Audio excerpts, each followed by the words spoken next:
It has been a long break, but Patrick and I are back on the Foul Trouble podcast. We've got some hot takes, random thoughts and observations, and, probably a longer hot streak shooting slump given the time off. Let's get into Foul Trouble.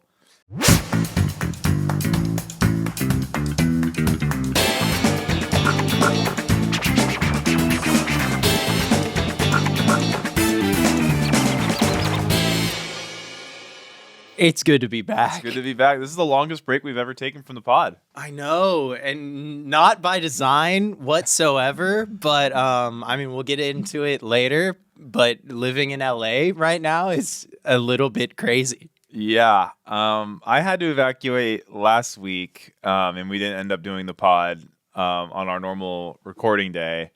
And thoughts and prayers to everyone affected by the fires. It's actually just so horrible. Like the Eaton fire, literally destroyed the entire town of Altadena. And then the Palisades fire destroyed pretty much all of the Palisades. I know there's a lot of people connected to my family and our life that have been affected. And yeah, it's just it's terrible to see. And it's not quite over yet.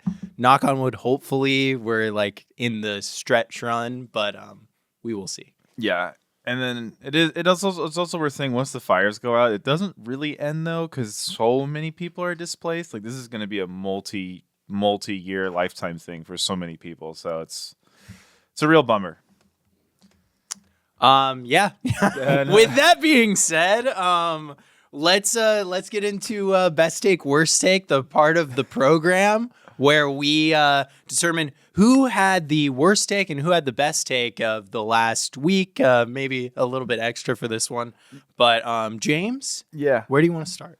Well, I guess before we do this, we have to crown the worst take of December. That is true. I don't know if we're ready. Max, maybe while we're doing the worst takes right now, we can revisit that. But my best take goes to the Sacramento Kings. There we go. Now, what did the Sacramento Kings do? This didn't happen this week, but I kind of extended it backward given the results. I just gave it to them for firing Mike Brown.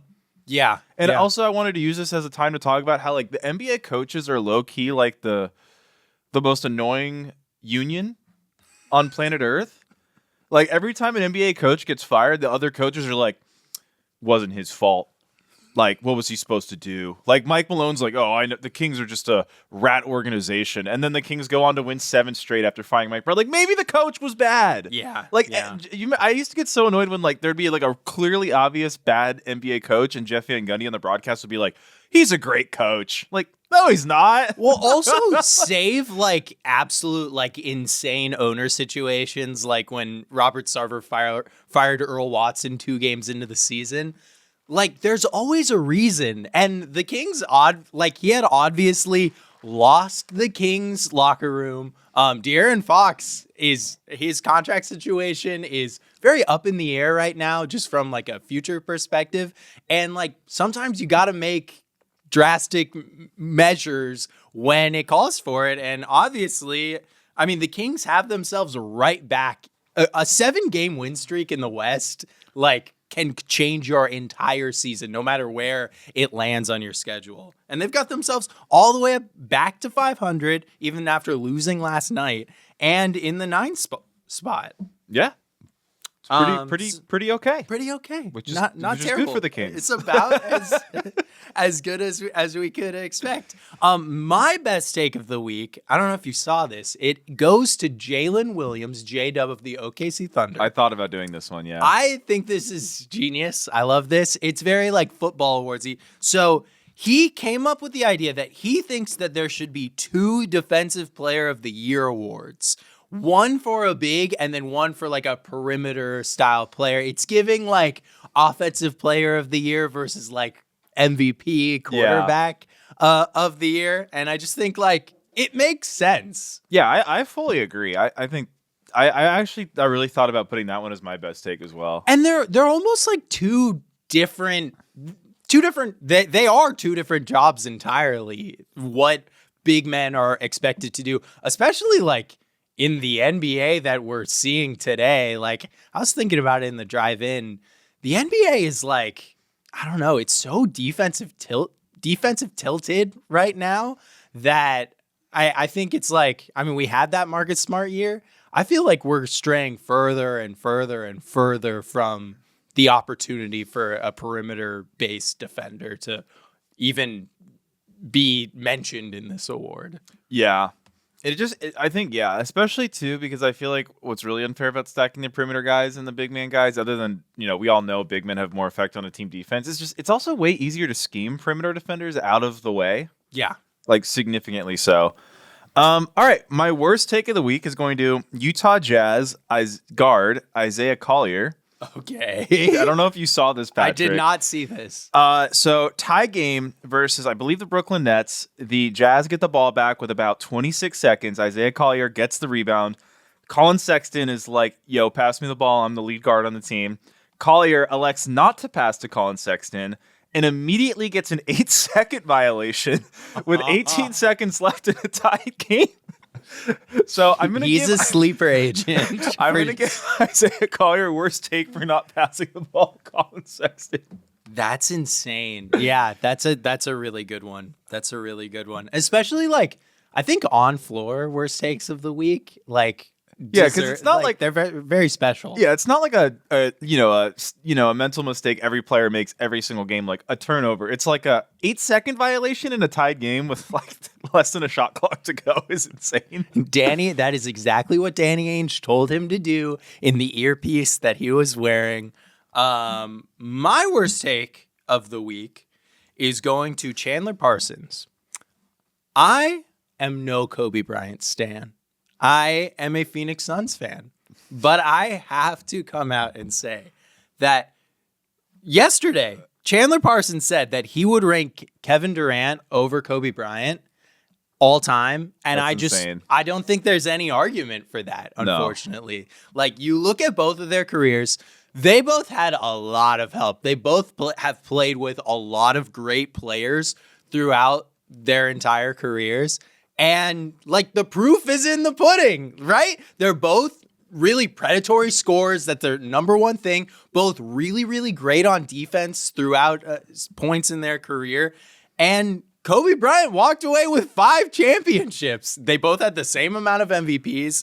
I don't know. Am I missing something here? It's just a really terrible take. Yeah, I feel like this is one of the takes that's really bad because it's one of those well, if you look at Durant's field goal percentage, he's much more efficient. Which I feel like one doesn't take into account era, and two doesn't take account into the versatility of Kobe's scoring, which is I feel like what's kind of really held Durant back the last 8 years is it just feels like it's he has all this talent and it's mid-range jump shot, mid-range. It's you got to have more to your game than that. Yeah, and even I guess one thing that you could maybe argue is that if strip everything down to the studs, it might be a little bit easier to build a championship team from nothing around Durant. But Kobe Bryant is pretty easy to build around. Yeah. He played with pretty ball dominant people with really high usage in Shaq throughout his career. And I mean, he's one of the best of all time. Yeah, Kobe's one of the best of all time. He's definitely See, I feel like Durant, I don't know, because I was thinking about this on the drive over. I was wondering if I wanted to put this, but I would put Durant below Giannis all time as well. Less MVPs, less rings as the number one guy. I don't know. Yeah, I mean, Giannis, I think, when it's all said and done, we'll definitely say was much better on defense. Yeah. Weirdly, even though Kevin Durant is so closer in stature to Giannis, he's so much more similar to Kobe. Yeah. When comparing them 1-to-1, because I just think Giannis is such a classic big. But yeah, that's an interesting one. I've always had KD. I have right there at the bottom of my top 10. Probably leaning outside, but I don't know. You could convince me to put him in, but yeah, I'd probably have Giannis. I probably have KD in the late teens. The late teens? I just feel he's never won as a number one guy. That's true. Okay, so last time I did this exercise, I had him at 11. Right in front of Hakeem and Wilt and Moses. That is feeling a little high right now. I think I did this right after his really, really awesome Brooklyn playoff run. I don't know. It's also hard. I think just in all sports, all time discussions, we shouldn't be allowed to talk about people who are post prime but still playing because it like clouds your judgment. Your judgment because it's like like they're not that good anymore. Yeah. Well, it kind of goes back to what I've said on a lot of podcasts where it's like, even as like recently as like 2015, like 2016, where it'd be like people are like debating if LeBron's like the third best player, the second best player of all time, while concurrently debating if him or Durant are the best player in the league, which is like those two arguments cannot coexist when LeBron is in his prime. That doesn't make sense. Yeah. I'm looking at this. I'm like, I had, when I did this, I had Jokic at 17. I would definitely put him above KD at this point. Yeah, I don't know. Hakeem, I feel like he's low too. Yeah. Like 2 championships. Well, MVP. I feel like this is a good segue to talk about. We're probably going to be pretty loosey-goosey on this episode. Yes. It's guys, it's been really difficult to like focus on the NBA right now just for what's going on in LA, let alone just like the holidays and just I don't know. Life is just crazy right now. Yeah. All right, Max, worst take. Are you thinking Chandler Parsons for saying KD ahead of Kobe all time, or Isaiah Collier for electing to ball hog and immediately turning the ball over? I'm gonna give that one to Isaiah. I think that's pretty atrocious. He lost a full-on NBA game because of that. I think that's fair. Yeah, I mean, look, I'm a little scarred from watching Julius Randle play basketball, and that these days, and that just kind of reminds me of Julius, of a Julius type decision. So I'm gonna give it to him. All right. Do we have the worst takes of December? Yeah. So we have 3 since we took Christmas week off. So the choices would be Stephen A. Smith saying that Joel Embiid is getting close to Ben Simmons territory. I remember that one. He hasn't played much since then. Yeah. And then another Stephen A. Smith take saying LeBron doesn't deserve to play with Steph because he forced the trade to Miami. Weird take. And then the James, your take on the NBA 2K overlay on the broadcast. Which remember when I got all upset about that and you guys were like, oh, the NFL's doing it? They did a Madden one. Really? Like a week later, they did a Madden one. Like during our break, they had the fucking icons on the receivers. Well, I'm going to poo-poo the NFL too for that. That was why. Same reason I'm poo-pooing the NBA. That's so stupid. It's because we've got like all these NFL executives that are like 50, 60 years old. And they're like, how do we connect with the kids? They love video games. We got to make it look like a video game. We'll trick them. Nobody wants to watch, like, I want to watch the NBA and the NFL. I don't want to watch the Madden and the 2K. Did you flip on the Disney cast at all for Christmas Day basketball? I didn't watch it. I don't ever watch it. Actually hilarious. I only watched for like a couple minutes, but having every once in a while they just replace one of the players with one of the Mickey Mouse gang. So like out of nowhere, it's like Chris Paul is Donald Duck. Yeah, and no, he's I just see like them do saucing up. It was so funny. I didn't see it for the alternate NBA, but I watched it. I listened to something where they talked about how they decide for the NBA and the NFL games. Like if they think this player is in a position to make a play, they will make that player the like special character, and it resulted in like that Simpsons broadcast. Homer Simpson had like a Travis Hunter stat line where it was like 2 receiving touchdowns, an interception, and a fumble return because they just nailed like which linebacker they thought was going to make a Homer play. is a problem. Yeah. Okay, I think Stephen A. For me, Stephen A.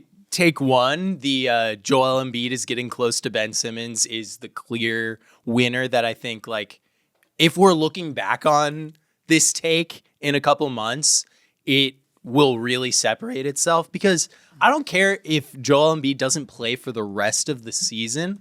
There's nothing that can like connect those two in terms of like legacy for me. Joel Embiid, even if he doesn't play at all ever again, he'll be like one of the greatest like what ifs of like actually we had something tangible and he wasn't able to sustain it because of health. Ben Simmons was a whole like another thing. We never saw Ben Simmons really like succeed on a major level. He had the All-NBA season, but I still think like we see not great players, not like all-time great players have All-NBA seasons. We don't see them have MVP seasons. Yeah, I feel like it goes to show, like, I feel like Embiid, especially for his own standards, is having a pretty rough year. He's having the worst efficiency of his career so far, and he's averaging only 24 points, which for him is actually super low. But I think that just goes to show that, like, this is actually Joel's worst season, like, literally his worst season. I would even include his rookie year in that, and it's 24, 8, and 4. Yeah, that is pretty good. I would sell my soul for that on the Suns, actually. All right, so Stephen A, the worst take of December. Isaiah Collier, the worst take of the week. And finally, Patrick, what do you want to do? I have 2 hot takes, and then I have kind of just 2 random thoughts and observations. I don't know where you want to go. Yeah, I mean, I have like maybe 1 hot take. I have a bunch of things that I just kind of earmarked that I think we need to talk about. Maybe you want to give me a hot take first, or do you want to talk about the Heat situation? I kind of want to light your fuse because my first Okay. hot take is the Suns should just completely blow it up. Yeah, that was my hot take too. Okay, that was cool. my hot take. Yeah, I think they should. I think they should trade Booker and Durant. Okay. Pitch me why trading both of them is the way to go. Because here's why I think. As long as Bradley Beal's contract is on the team, I just don't think you're going to contend. He's taking up too much of the cap. He's not providing enough for the amount he's getting paid, and it's just really going to limit what the team can do, even though the owner's willing to go way into that second apron. I feel like Durant's value, I feel like might be higher to us than it is to the other NBA teams, and I don't think trading Durant alone is going to get the draft capital that you really need for the rebuild. Whereas I think if you trade Booker, trade Durant, just accept that these Bradley Beal years are going to suck, and you go full Brooklyn strategy where you're like, hey, if another team has a 2-year expiring that lines up with when Beal's contract expires, we'll take it. Just give us some draft capital. Go full, 19 and 2018 Brooklyn Nets rebuild strategy. And then, because I think Booker is worth as much as Durant was worth when he got traded for 4 or 5 picks or whatever. Yeah. And maybe even more. I mean, Devin Booker is amazing. And I don't know if it works with the aprons, but the Thunder, could they make a move for Booker? Could you guys get one of their young players? I don't know if the Thunder would want to move on from J-Dub, but Booker's better than J-Dub. Yeah. And that's a great piece to emerge out of this situation. I think the Suns could just be like the Thunder and the Jazz, where 2 years from now, we're like, oh my God, they have every draft pick under the sun. And they have all this cap space and an owner who's willing to use that cap space. Yes. Yeah, I hear you. And literally what I wrote down is the Suns need to either trade for Jimmy Butler, which isn't going to happen, so they need to trade Kevin Durant. And I stopped short of making a Devin Booker trade right now. One, because, and this might just be Phoenix Suns fan brain talking right now. One, we have Book under contract for, 4 years after this season. So really, they don't have to do anything if they don't want to with him. Kevin Durant, they only have 1 more year under team control. But I agree with you. This core, there's no way that we can contend with this. But players, I saw this after the Nash era. Players like Devin Booker are really, really hard to get, even if you have really, really great draft picks.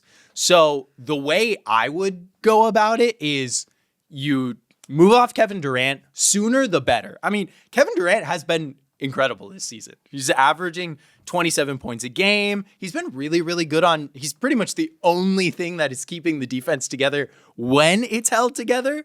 38% from 3, 51% from the field. He is really paying off his end of the bargain.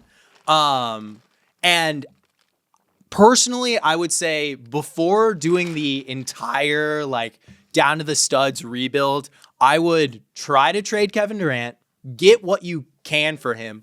Just getting $50 million of NBA contracts, I think you could turn around and it could potentially be a Los Angeles Clippers situation of obviously Derek Jones Jr.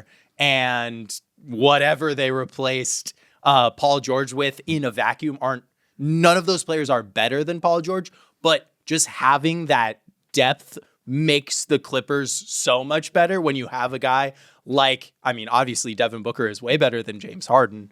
I think that could make them a much better team just off rip. I think Devin Booker would give them the time, like allow them to do this like kind of tweak and then try to use the draft capital from that trade, whether it's 1-2 first round picks to move off the Beal deal. Cause I do agree with you. It's going to be really hard, but even if you just get expiring contracts from a Beal trade, and I do think that he would consider, like, if the Suns aren't contending, all Bradley Beal has ever said is that since he's been to Phoenix is that he wants to contend. He wants to contend.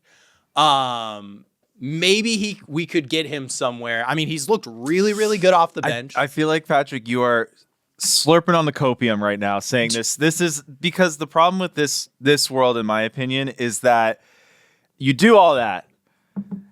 What is the team? I feel like the team it's Devin Booker and spare parts at that point. If you're actually going to spend some of the draft capital trade from a Durant trade to get off of Beal, I just feel like the only way the Suns actually have a real good future heading into the 2030s is living through the Beal contract and acquiring assets. But you can get a lot of assets with what they have. I know it sounds crazy, but you're going to get, I think you could get 2 starters probably from a Kevin Durant trade, right?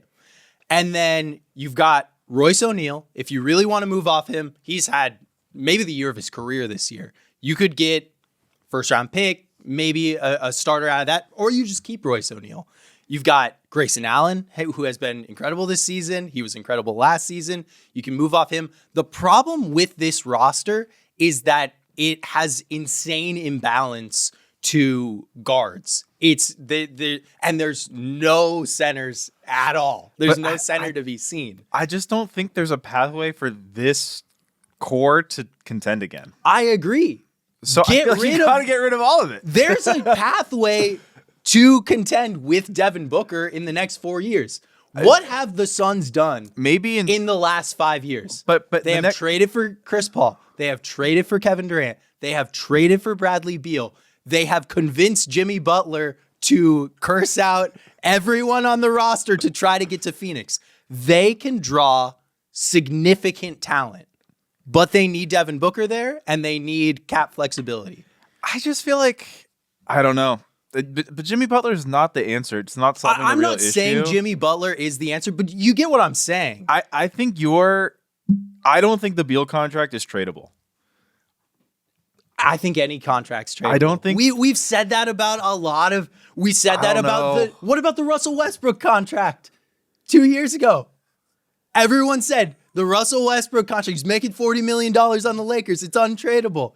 I think that is a misnomer. I think every contract is tradable in the NBA. Not every contract is tradable for plus value. But the Suns don't have the difference though with like Westbrook was they offloaded him to the Jazz, who are more than willing to just like immediately cut him, right?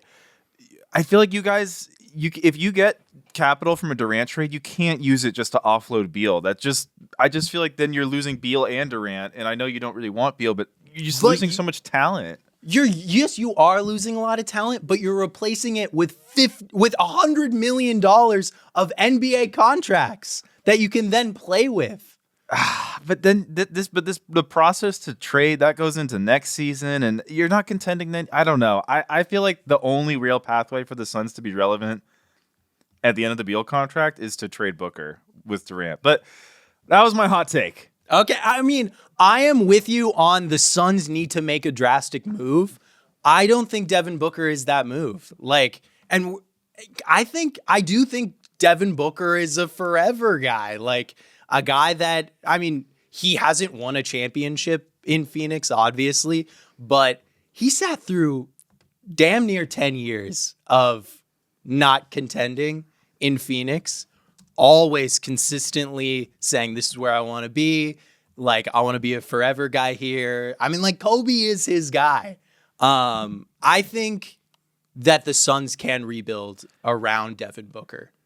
I feel like the only way the Suns improve with the Durant trade, honestly, is if they were to get a dynamic big who can really defend. Like, in a world where Cleveland was 23-20 instead of 34-5, and they're like, fuck it, we'll trade Evan Mobley for Kevin Durant or Jared Allen for Kevin Durant. Sure, but I don't know. I just don't think you guys are ever going to be able to get that piece with. I don't know. You know, dynamic bigs, like, obviously it's not the easiest thing in the world, but like at the start of last season, we would have said, how the hell are the Dallas Mavericks ever going to get a dynamic big? They got 2 within the course of 6 months. And I just think, like, Matt Ishbia, this is another thing. Matt Ishbia is never going to go through a point where he doesn't have a star player. You better get ready for it. He's not going to do it. 19-20 with Booker, Durant, and Beal. Like, I don't know. That's why I'm worried. I don't think you guys are going to get great return for Durant. Also, with the limitations of the apron trading, I don't know. No, I hear you, man.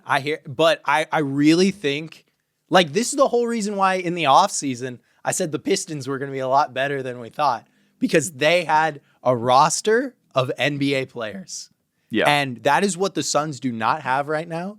They have 3 guys that, and the more I watch Beal coming off the bench, he could score. He could be a positive influence for a team that doesn't constantly have to play him next to Tyus Jones, Devin Booker, Grayson Allen, and a bunch of guys who don't defend at all. $53 million. Yeah, it's tough. It is tough. But I think a team would take him eventually, especially for the right compensation. I don't know. All right. What do you have any other hot takes? I have one other hot take that I also think is going to grind your gears. Do I have?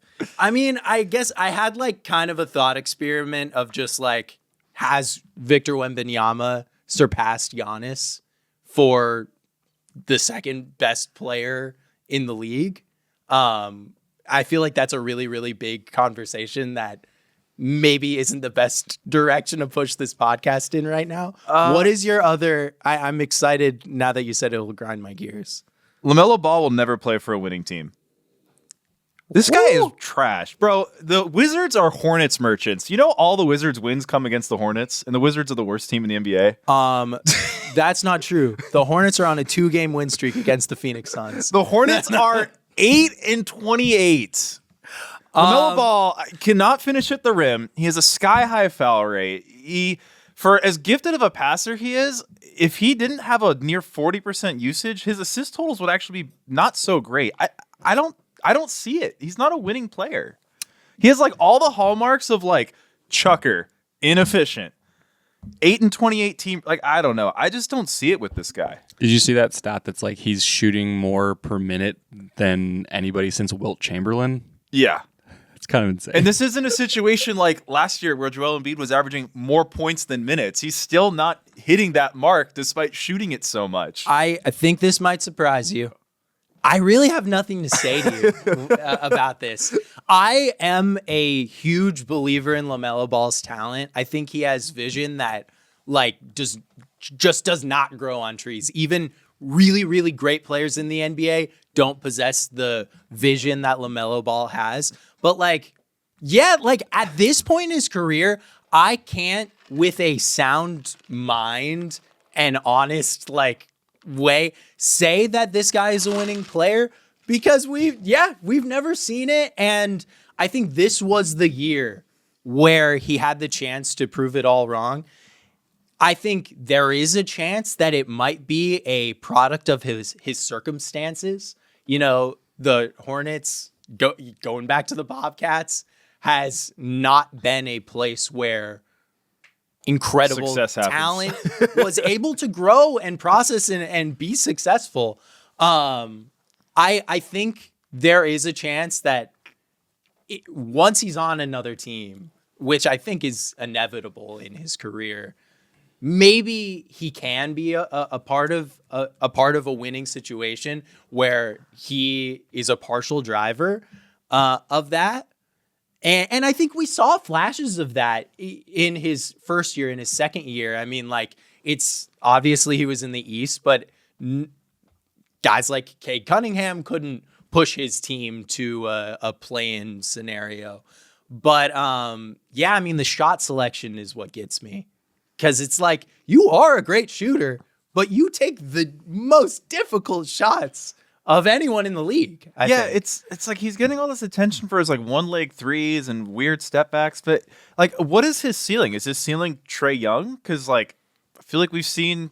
If we're talking ceiling, I think his ceiling is like well-sized Trae Young that, like, I don't know, if he gets a head on his shoulders could maybe play defense, but I don't know. I don't think that's like a realistic outcome. Yeah, I don't know. And also, yeah, not to go on the Hawks, but the Hawks just 500. They can beat anybody. They can lose to anybody. Yeah. Well, I will say the Hawks, they're doing this without Jalen Johnson. He's been out for a while. I think the Hawks could be Like could be sneaky good. playoff Yeah, they're contender sneaky. again. They're Yeah. sneaky. And Trae was dealing with that hand injury all last year, and I think it kind of leaked into his scoring this year. He hasn't been like the classic scoring Trae Young. He dropped 40 on the Suns last night, looked really, really good. I still kind of believe that I was 1 year early on the Hawks, and they're very young. They're young in a way that they haven't been in the Trae Young era. Yeah, the Hawks are confounding. We're going all over the map to say they're confounding because like they literally will beat like good teams, like the really, Cavs, really good teams. the Celtics, and in then close games. It's not like they just blow them out. Yeah. I do like that Trae Young again. His usage is down to 33. This is a guy who was at 39, 37, 38. I like that he's kind of growing. I'm afraid we're not going to see that with LaMelo, but maybe we will. I don't know. I feel like LaMelo has this kind of brashness and ego that I feel like Trae never. Yeah. Like Trae has, but never to this level. Well, Trae's, I think, has always shown that he's a competitor in a way that we've never seen from LaMelo Ball. Yeah. And that even goes back. I mean, obviously, we didn't get to see LaMelo in college, but like, think about Trae Young in college. He's a big game player, a guy that always elevates his level, even against matchups that we wouldn't assume that he would thrive in. Yeah. All right. Those were my hot takes. I have two kind of my two random thoughts, observations. I don't know if you want to get to yours or. Okay. Number one thing, I need to hear like what Jimmy, please. Everyone wants to hear what do you think is going on? Today, it is Wednesday, January 15th. The Heat play the Lakers tonight. The Heat play someone tonight, and it is the last day of Jimmy Butler's 7-game suspension. Ooh. Does he come back on Friday for their game? What happens? What is going on in Miami? What happened to Heat culture? I don't even know where to start, but one thing that has been grinding my gears about it is like there's a lot of quotes coming out of Heat world right now that's like, we have a lot of clarity on how we want to play now that Jimmy's not here. And I'm like, guys, we're playing 500 basketball. Yeah. We're playing play-in basketball. Like this is like the everything is fine meme with the fire. Wait, I thought Heat culture was winning, going into the play-in, beating the 1 seed, and then going to the finals. Yeah, and it feels like since this is all breaking out, it feels like it's just a lot of dirty laundry airing now from both sides where it's like Jimmy was upset that Pat Riley called him out. And instead of doing the LeBron route or just like leaving, he was like, I want to talk to you, Pat Riley. And Pat Riley apparently blew him off. I think Pat Riley might be cooked. Might be cooked. Like Phil Jackson, New York Knicks cooked. But that's been the weird thing about this whole Jimmy era is the entire time the Heat fan base is like, Pat Riley's cooked. And then they went to 2 finals during the time period. Yeah, I don't know. I think the problem with the Heat, and they might be in Suns territory too, where it's like, yeah, we could run this hero out of bio and just be at the 10th seed in the East for the next 2 years. But is that what the lofty goals of the observation are? I feel like Jimmy's are going to be hard to trade because it's what we touched on before all the Jimmy news broke is he hasn't been that great this year. He's like, we talked about it before the pod, but Tyler Hero is averaging like 9 more points a game than Jimmy is. It's like he's not even the driving force of the Heat's offense this year before the trade news. So I don't know what kind of return the Heat are going to get for a guy who's not playing at his best on an expiring contract. Well, and I think it needs to be repeated that the Heat do not fully own their first round pick this year. Yeah. It is lottery protected.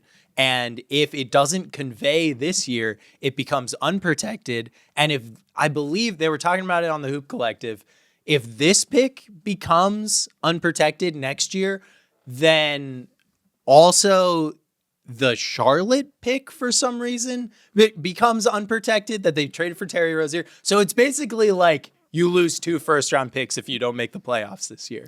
Yeah, I feel like I'm also usually a Heat optimist, but one player I feel like Jaime Jaquez has kind of improved a little bit in Jimmy's accents, but it was one of those things last year we got hyped up so much, and I was like, slow it down. And it's like, yeah, he's a average role player. He's not.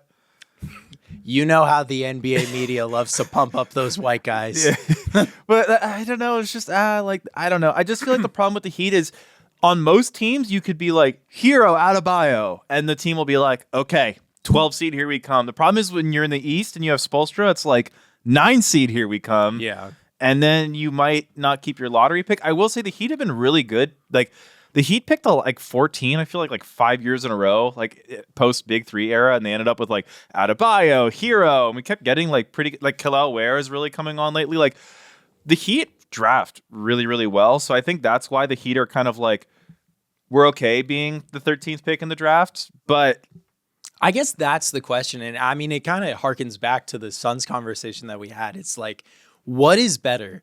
Blowing it up to the studs to try to build like an Oklahoma City type contender, or pushing the ball along with the good pieces that you have in hopes that you can draw, star talent to put you over the top in that way. I feel like the Heat's what they're going to do, because I don't think they're going to trade Bam or Hero, but I think they'll try to move Hero again this summer, especially now that Hero's value is probably way higher than it was last summer, because it's too late to hop in the tank race. Yeah. It's way too late, especially for how many wins. Like 19 wins takes you out of the tank race in this year's NBA. So I feel like what they should do. The Suns and Heat both have 19 wins right now. Yeah. I just feel like the Heat, a little different than the Suns, because I feel like Bam is still young enough that they can kind of keep him, and I don't think Bam. Wait a second. How old is Bam? Bam Adebayo. He's 27. Devin Booker is 28 years old. But I feel like Booker can elevate the floor of a team a little bit more than Bam can when you're not surrounding Bam with scoring. Because Bam is actually having a pretty down year offensively, and I don't think if you roll Booker out there with spare parts, you're going to get better results than running Bam out there with spare parts. So do you think the Heat should trade Bam? I wouldn't be opposed. Okay. If it means they get a great return. And so I guess do you want to see them rebuild? I want to see them rebuild. If writing is on the wall with Jimmy. There's no ceiling for a Hero Adebayo team that's picking 14 every year. Because like maybe we get Devin Booker-esque player that the Suns pick Booker around that's size. best case scenario. But the problem is, even in the world where let's say the Heat gets super lucky and they draft the next Giannis, 14th overall like the Bucks did, you still have to wait 3 years for Giannis to develop. And then now it's 2028 and Bam is over 30. And he's getting paid. Yeah, like I think $70 million a year. I think that's the problem, is the Heat could just nail the draft pick, but nailing the draft pick at 14 is rarely like Giannis. That can't be the plan. And even Booker, like Booker was a really good rookie, but it's not like it's like the version of Booker that would really elevate this team around those guys is like 3rd year Booker, 4th year Booker, not 1st and 2nd year Booker. Yeah, I mean, I would argue that I don't even know if 3rd or 4th year Booker and I think could push them over the top like that. So that's why I feel like it's kind of annoying with the NBA, because you run into teams like this or the Kings where it's like, well, they've got good young guys, but not good enough, so they should blow it up. And I don't think that's the best way to like build a franchise. But for the Heat, like, I think the problem is you're in the East, which is historically easier. You have a great coach who can kind of always seem to elevate you like 2 spots higher in the standings than you should be. And it just you're kind of back to 2018. But again, the Heat were in this spot in 2018 and they got Jimmy. So maybe that's the move. Yeah. I mean, it's kind of like, I don't know. I think this brings up a bigger thing that I've been thinking about lately, is just like, is the only way you can win right now in the NBA to have like a 04 Pistons like super deep team? Yeah. I feel like the only way to win right now is you have to have like a really good defensive big.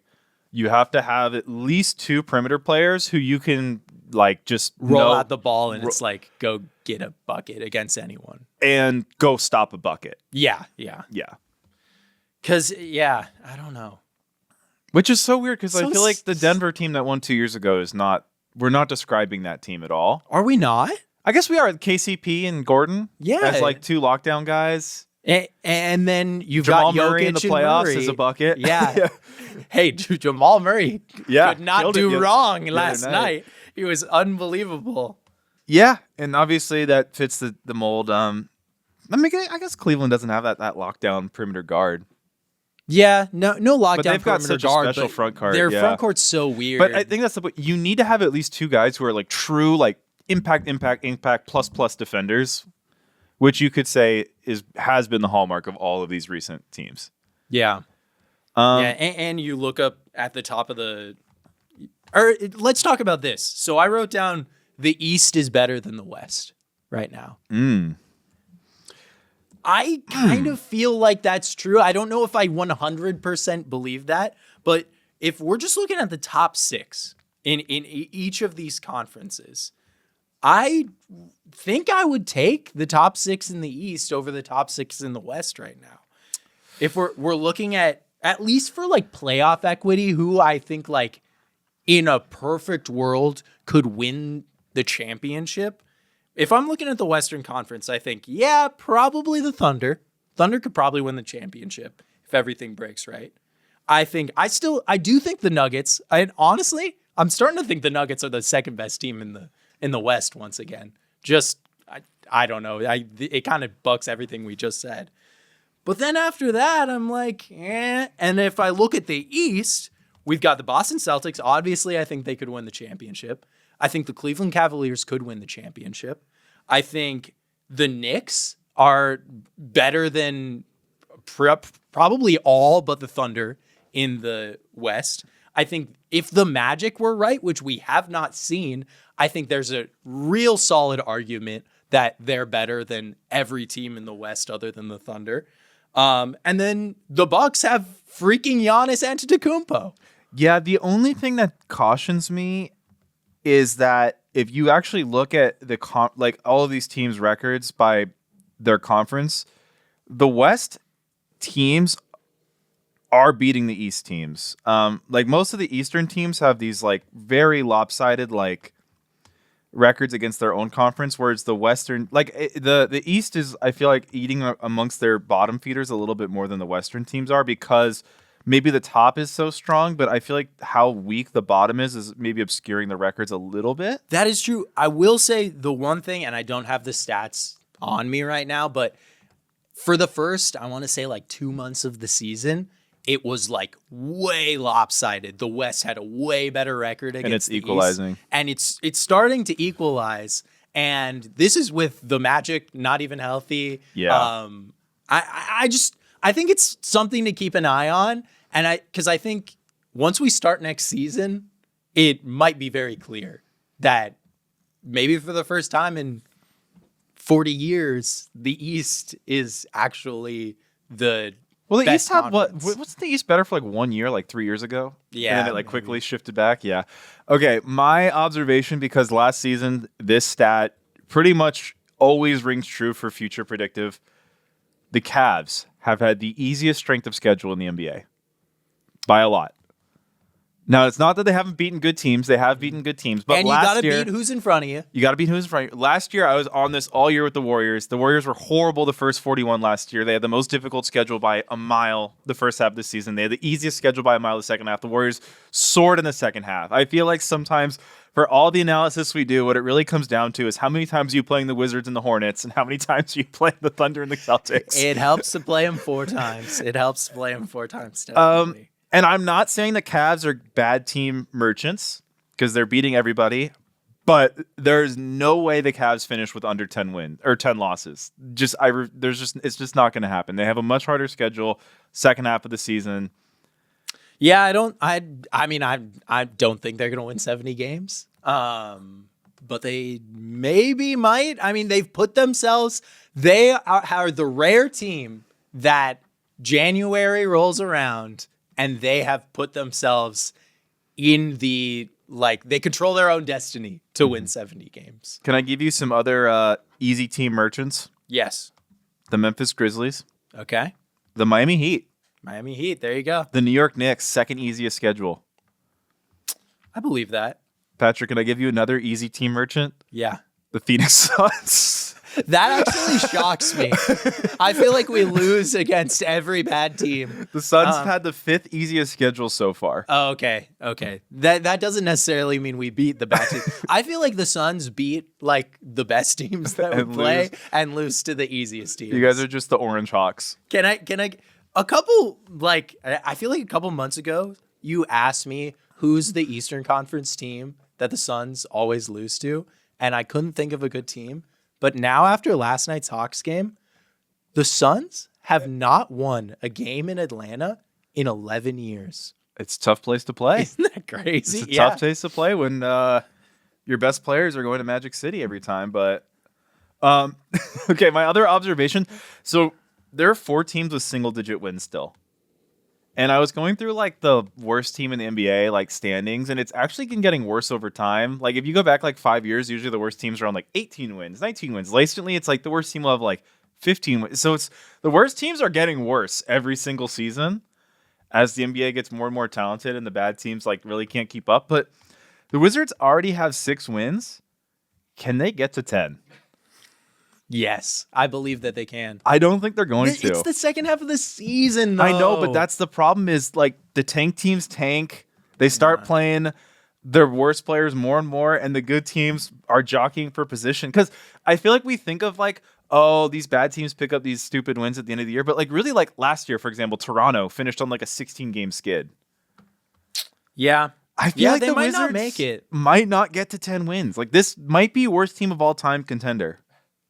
It definitely is. I think regardless of even if they were to break the double-digit win barrier, I think they're definitely in that conversation, and we should do a very long podcast in the last week of the season about it. And I do have one other observation. Now, I don't know if this is the case for offensive rating per se, but just strictly points per game, which I know is not the best way to go about it. I noticed the bad teams score as much as the average teams do. They just don't defend.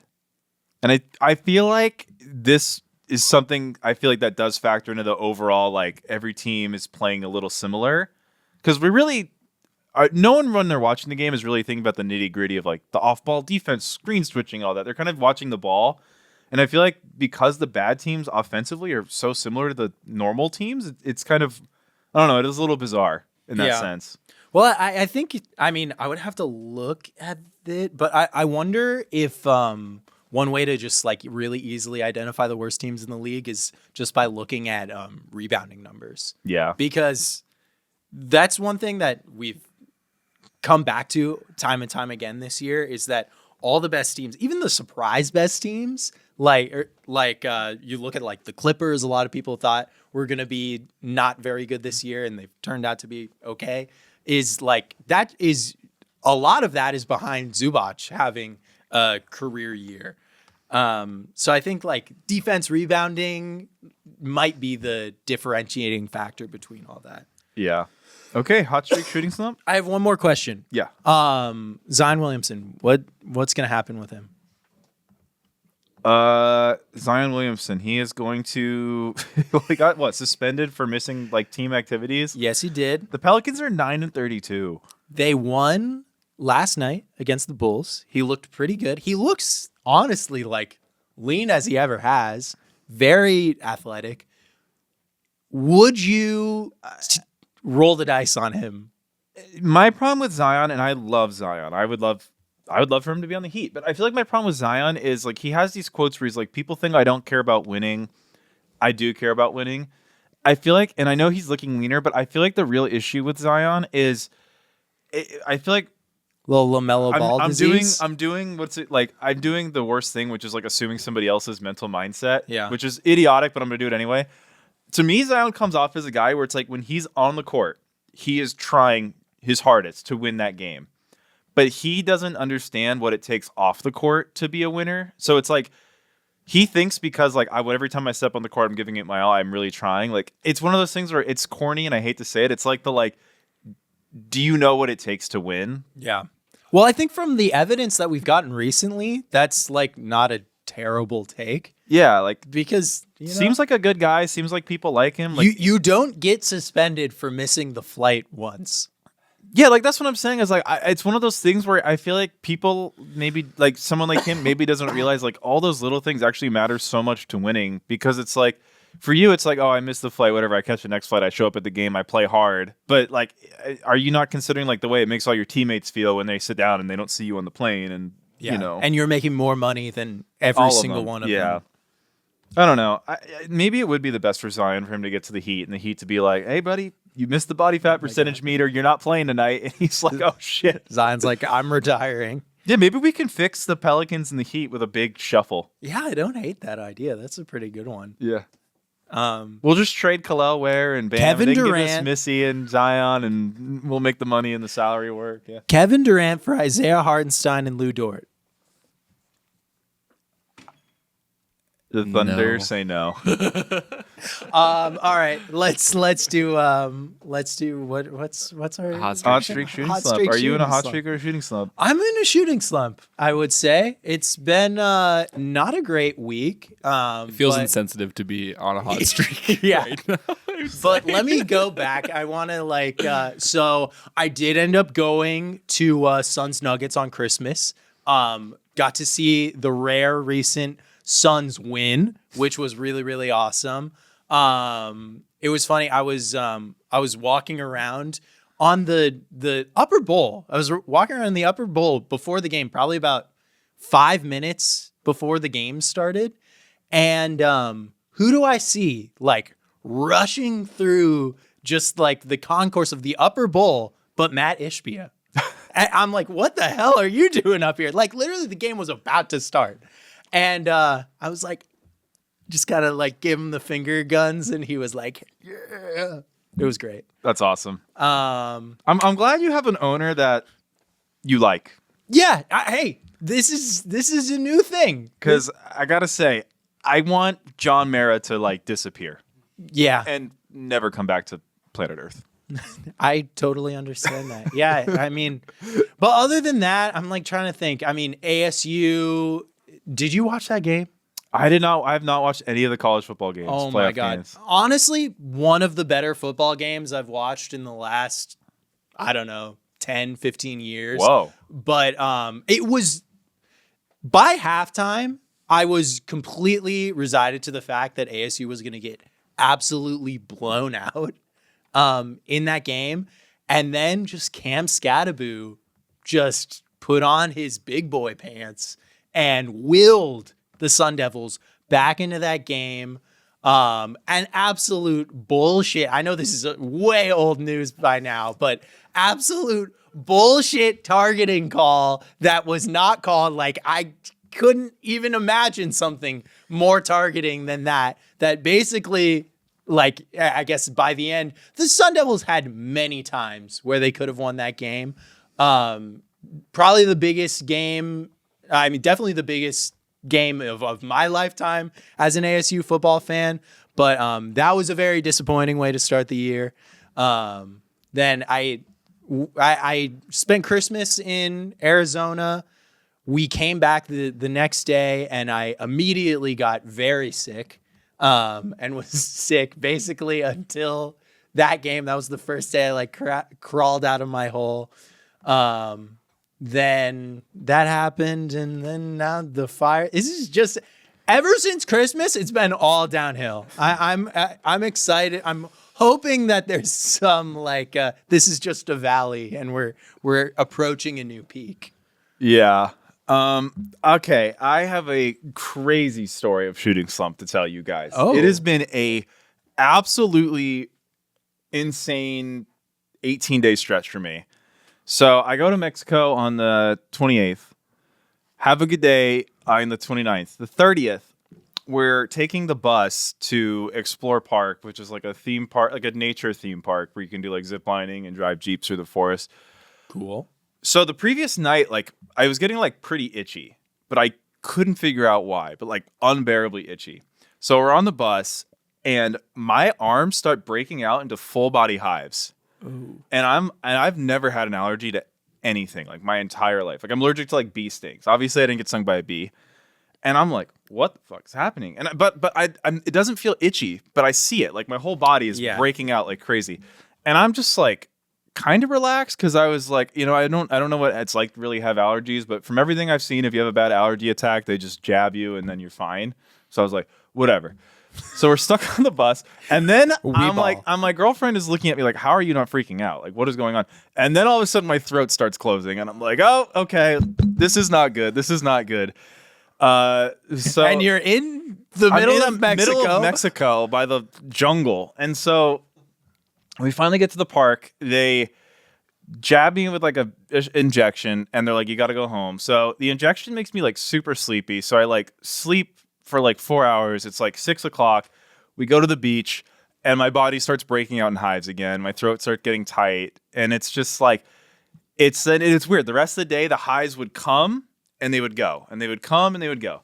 So the next morning, so we missed the whole, theme park, like missed the whole day of my trip. I'm like pretty bummed, but I'm like, all right, whatever. We're driving to the airport the next day. We're in the shuttle. It starts happening again. My throat starts closing. The hives start breaking out. It's just an absolute mess. So we get to the airport, they inject me again, get to Guatemala again. I have to spend the entire day in Guatemala just sleeping basically. And then like that night the hives come back, the throat comes back. My girlfriend's dad like takes me the next morning and he's like, this injection will like stop it for a few days. So I get it. Another day of having to just spend vacation in Guatemala, just resting, not doing anything. And I'm like, okay, I should be fine. It's like the next day, it's Thursday. I'm good the whole day. Friday, 1 p.m., my throat starts closing again. And by the way, then that day I got the third injection. I'm taking blood tests. Yeah, are you eating anything new? No, nothing is changing. I'm taking blood tests. I'm taking an allergy panel. They come back. I'm not allergic to anything. I have no bacterial disease. I have no virus. I have nothing. And I'm like, what the fuck? So Friday, my throat's closing. So I have to chill. That night, I get like chest pain and my throat's like tightening. Then we leave, get to LA. I'm pretty good. I'm like, okay, maybe now that I'm home, this is all behind me. That night, like burning chest pain. So then Sunday morning, I wake up and I'm like, I walk Cookie around the block. I'm doing the normal day. And then I'm talking to Chris Y, someone I work with. And I didn't realize this until I was talking to him, but I couldn't even talk without having to like take like giant breaths. Like my I was so short of breath and my chest was hurting. And so I like look it up and it's like, you probably have blood clots. And I'm like, fuck. So I go to urgent care and they're like, you need to go to the hospital. 9 hours in the hospital on Sunday. I do like another round of like 10 blood tests. I'm sitting there with the needle in my arm for like literally 5 hours. I take like, they're like, your liver is good. Your pancreas is good. Everything is good. I'm like, but if every fucking test I've taken says I'm good, like I did an EKG, I did everything, and everything is like, you're healthy. And I'm like, then why am I dying? Like, why am I literally dying? This is like 2 Sundays ago? Yeah. Jesus Dude, Christ. I'm like, why am I literally dying? And then they're like, what we think is happening is you're having like a really extreme acid reflux because of steroid withdrawal because you got injected 3 days in a row and now you're not taking any steroids. And so I'm like, okay. So then they're like, you're going to take this. I guess what I'm on is not really that extreme. It just reduces the amount of acid in your stomach. But they're like, no caffeine, no citrus, no alcohol, obviously. But like, no, like every food. So I'm like, all right, let's try to do no coffee. Raging headache, lightheadedness. One, because I'm not eating enough because I don't even know what I can eat. And then I guess no caffeine. So I have said, fuck it. I'm just going to drink coffee. I've been feeling so much better having the coffee.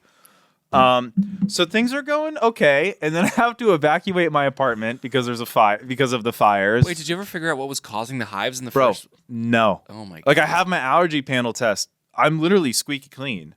I was really happy to see that my liver's good though.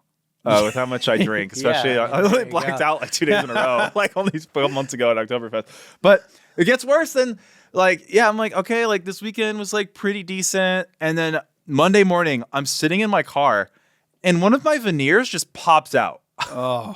So I'm like, the fires, my health, my veneers. But I call my dentist and I'm like, please, can you see me like ASAP? I need my veneer put back in. They're like, yes, we'll see you tomorrow. And then, of course, I go to the dentist and they're just jabbing at my gums with metal objects. And they're like, why is it bleeding? I'm like, I don't know. Maybe because you're stabbing it with pointy metal objects. Like, I don't think this has to do with my dental health. Gotta think it's the knife. I think it's the knife. Yeah, so it's been a brutal stretch for me, but I think I'm on the way up. There, we up. Max, hot streak. No, I mean, I'm going to continue the slump. Yeah, I already know what you're gonna say. Yeah, I mean, luckily I don't have any weird hives breaking out or Mystery illnesses are the worst kind of illness. Yeah, my teeth aren't popping out of my skull or anything. Dude, and it was the worst part was like every time I took a test, people would be like, it's got to be this if it wasn't everything else. And it'd be like, wasn't that? And I'm like, dude, I mean, I guess it's good that I'm healthy. Yeah, that's good and bad because it's like You've eliminated. you don't have blood clots. Yeah. I mean, so I had a nice holiday, break, I will say, but like Patrick, basically upon touching down in my hometown, I was super sick, and I tested and turns out I had the flu. So I was dealing with the flu for like 3 or 4 days, and just like it was worse than any COVID I ever had. Honestly, like I had like full body aches, like it kind of like hurt to stand up. I was coughing. I had one of those headaches that's like so intense that like your eyes are sore. Yeah, you know what I'm talking about? like the aura. Yeah, yeah, like you look to the left and like it hurts. Like looking in either direction like hurts your eyes. So that was cool. That's cool. So I just like powered through that and just watched a bunch of Sopranos with my dad on the couch, which was really fun. And I can't complain too much. And then come back here and the fires kick into gear.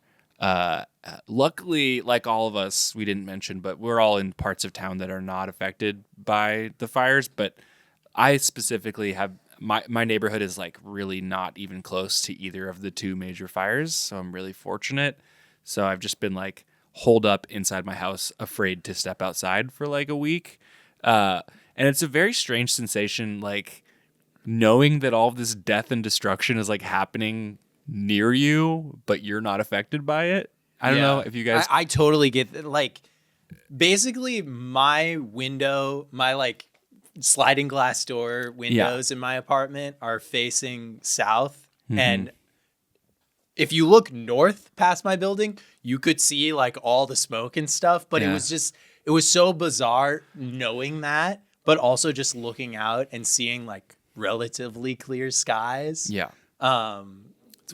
It's bizarre. And then watching the news and it's like, that's, 15 minutes away from my house, but it's like. No, the skies were like almost this entire week. The skies were pretty clear in West Hollywood. Like I never even really saw either fire. Obviously I saw the one the Sunset fire because it happened like right by my apartment, but that was the scary one for us too because like we based that night we were like, okay, if it spreads to Griffith Park, we are getting in the car and driving to San Diego. And I think a lot of people were on that same page. I have the most like so my bad. No, you're good. I was just gonna say last Wednesday, so a week ago, that was like Tuesday night was when Palisades like really blew up.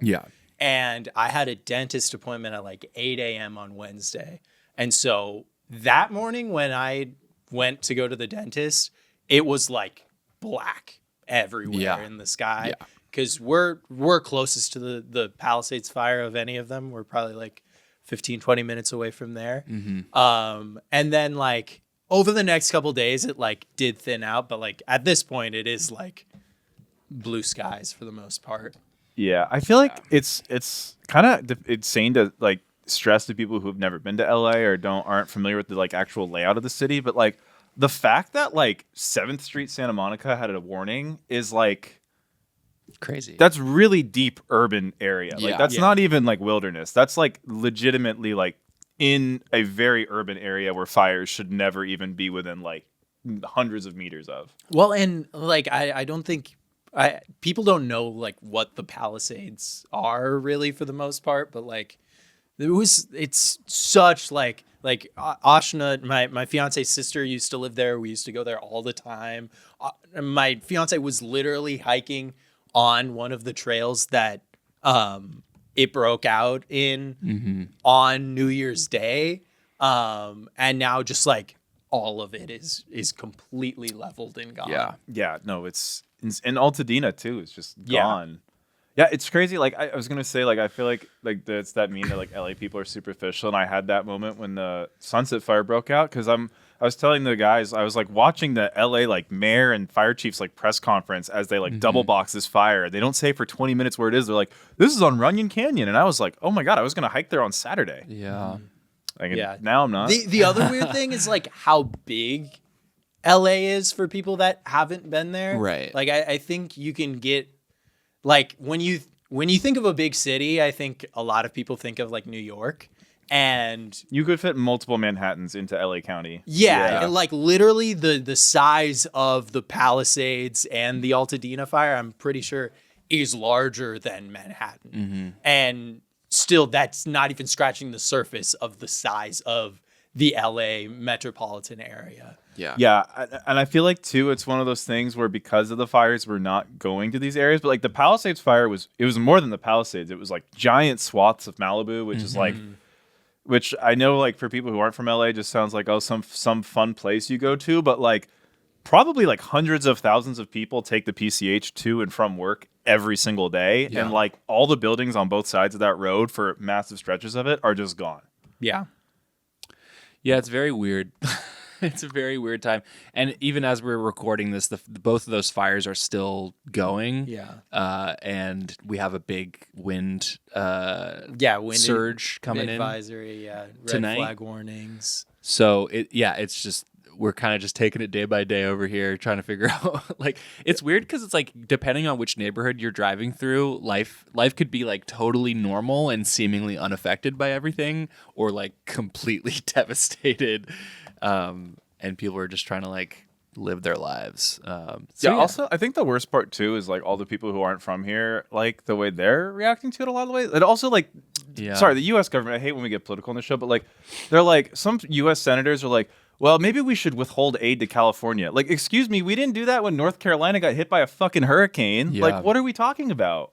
Like, it's insane how lack of compassion people have. Yeah, and people think that just because like the Palisades is a very affluent neighborhood that they shouldn't feel as badly for those people, but I mean that's ridiculous. That's also that's also like, so you think there's no one who lives in like a small apartment in the Palisades, because those existed there too. In any corner of LA, there's going to be like massive houses. Obviously, if you own a house, you have some level of wealth, but around any of those neighborhoods, there's a lot of apartment buildings, and like thousands and thousands of people live in those apartment buildings. Yeah, and those are the people that work in those houses or work in all the restaurants that all burn down and stuff. It's like, it really is a tragedy. Yeah, especially when you kind of couple that with like insurance companies being notoriously difficult. Like a lot of insurance companies like canceled their fire insurance for a lot of people. Yeah, and like for that whole like area. State Farm left California.